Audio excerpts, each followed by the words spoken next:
to understand that the people that you surround yourself, first of all, they don't have to be you, and you don't want them to be like you. Like, they bring a new perspective to the table.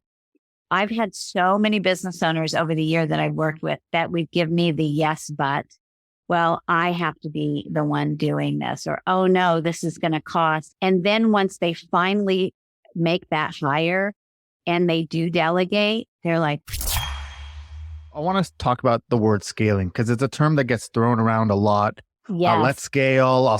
I'll scale your business. We help businesses scale. Look, I'm a marketer. I'm guilty of overusing that word a lot too. yeah. So let's talk. What does scaling a business mean to you? Is it just about revenue? Like, what does scaling actually mean? Yeah, I'm really glad that you brought that up because it is really overused, misused. And in my book, Scale or Fail, I really go into this. The idea of scaling is that you are replicating your offering so that you can multiply it well beyond you. And so that you're continuing to grow on your top line and your bottom line without growing your expenses at the same rate. So for it to scale, you have to have a multiplier. So whether that is, and there are many, many ways to scale. So for instance, it could be that you have one location and then you franchise it. It could be that you create a membership program. And so it's this idea of what's your one to many. How do you take the same time, energy, effort, money, and then multiply that to many potential customers at one time? And then on the team side, it's like, how do you replicate your genius, and have others, train them or certify them or license them? There's many ways of going about it where they are delivering that offering. And this is where you're able to exponentially grow your reach, your impact, and obviously grow your revenue and profit. So then at what point is a business, let's say, out of growth mode and into scale mode? Because I feel like there may be some confusion for some businesses out there. Yeah. So I talk about 5 phases of scaling your business. So there's a couple models that just are not scalable. And so if you are the operator, if you're the one that is delivering your product or service, you cannot scale that. So if I'm an accountant and I'm working with my clients, well, there's only so much time in the day. So this is about phase 2. Phase 1 is just total startup. You're doing everything. Phase 2, you have a few employees, but you're still approving everything going in and out of your business. You're still delivering the product or service. Still not scalable. So at this point, to move into phase 3, where you start building teams, you have to start training other accountants. You have to start taking your clients and handing them over to other people on your team, which is very scary. This is probably, this is such a critical point why so many business owners don't do it, because it's our baby and we've worked so hard to build this thing, and is someone else going to screw it up? But the truth is that if you bring on great people and you have a great culture and you really work on your leadership, then you actually, sometimes these people can be better than you, and you can work to be the visionary of the company, really working on the business. And so, for instance, in my business, I don't work directly. I'm involved in our community. Like, I'm very connected in the community, but I don't privately coach our clients anymore. I have great mentors that do that. So that's the shift that has to happen, is that you're basically replacing yourself. So, what are some of the biggest reasons you've seen businesses, sorry for the rhyme, and to flip and to like play on your book, what's the biggest reasons you've seen businesses fail to scale? Mm-hmm. Well, one is what I just told you. It's very scary to let go. And a lot of it's just habit. Like, think about the reason you started your business. Many people start their business because, they've got something, they're very passionate about it, but they're a lot of times in survival mode. Like, I've got to make this happen, like I've quit my job and I've got to be able to, this has got to be able to pay for itself and cover our expenses and so forth. Once you get to a point where you're starting to build a team and replace yourself, add new revenue streams that might have a recurring revenue, you cannot be approaching it from that place. You can't be approaching it from desperation.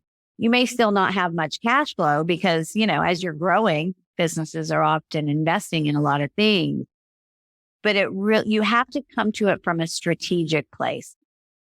And making that shift from entrepreneur to like CEO of a company, a lot of that is mindset that has to happen.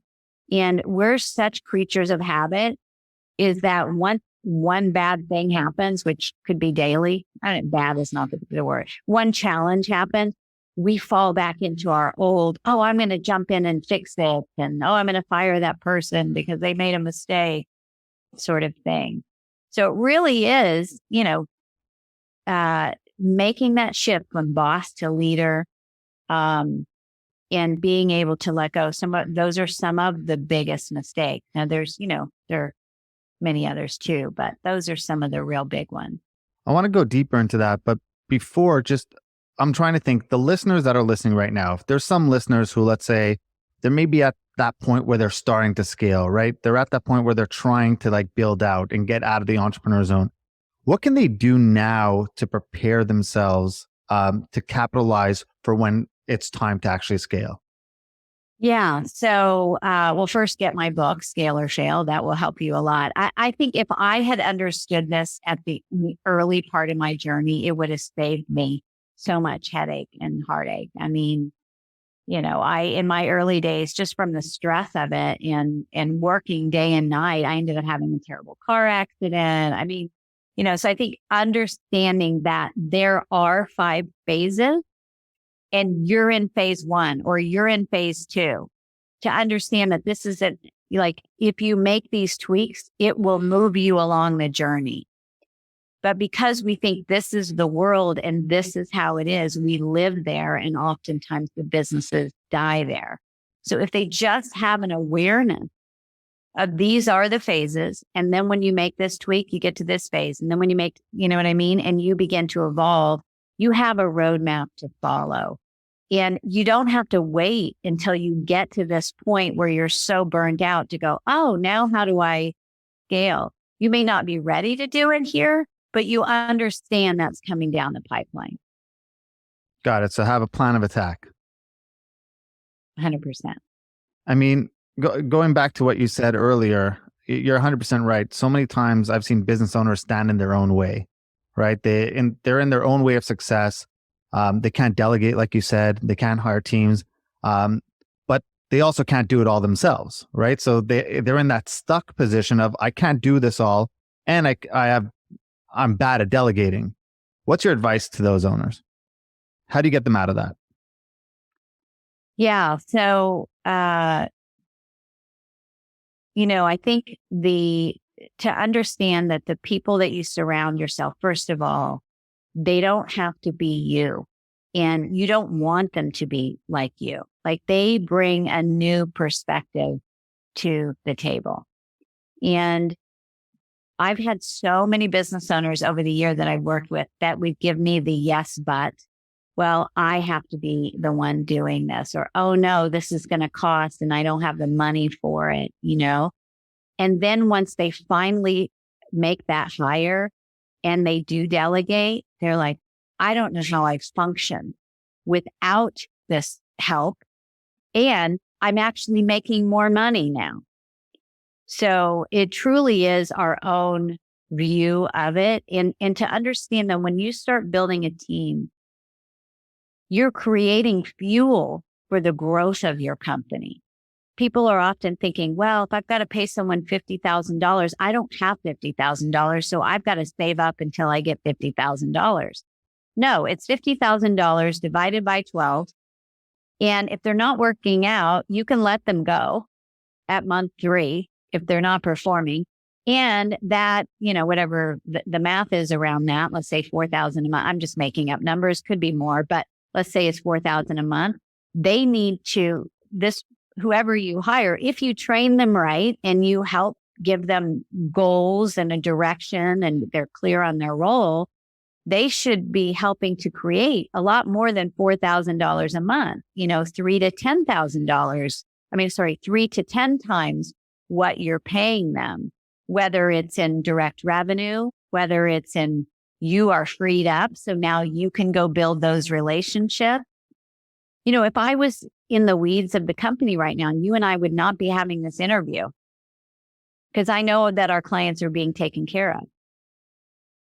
Yeah, I love the last part you said there was time. Time is a currency, right? So whether they're giving you back revenue or time or giving you time, people don't see it as that. There's 2 types of currencies in life. Well, that's it. Money and time. That's it. Everything else, everything has a cost, and it costs one of those 2 things. And time is more valuable. I agree. I totally agree. Money will come and go. I'd rather pay for someone who could give me back, or save me 5 years of growth, of growing pains to get me to 5 years ahead, or give me back hours in my day. I'd love that. Yeah. Yeah. And you have to look at the value of your time. And I always tell my clients, just pretend like your value is $5,000 an hour. It's $5,000 an hour. We've just upped your rate. And would you be on Verizon making that call, sitting on hold? Would you be booking those flights? Would you be driving to the post office if your value was $5,000? Now, how do you want to get to that rate? Is that you value your time.